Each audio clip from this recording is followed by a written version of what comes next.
ദൈവികമായ രക്ഷയും കരുണയും നമ്മുടെ പേരിലുണ്ടായിരിക്കട്ടെ.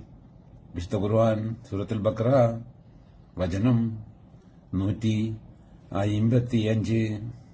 ബിസ്മില്ലാഹിർ റഹ്മാനിർ റഹീം. വലനബ്ലുവന്നകും ബിശൈഇൻ മിനൽ ഖൗഫി വൽ ജൂഇ വനഖ്സിൻ മിനൽ അംവാലി വൽ അൻഫുസി വസ്സമറാത്ത്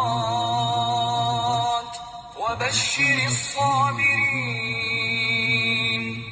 ഭയം, വിശപ്പ്, സ്വത്തുക്കളിലും ദേഹങ്ങളിലും ഫലങ്ങളിലും കുറവ് എന്നിവയിൽപ്പെട്ട വല്ലതുകൊണ്ട് നിശ്ചയമായും ഞാൻ നിങ്ങളെ പരീക്ഷണം ചെയ്യുന്നതാണ്.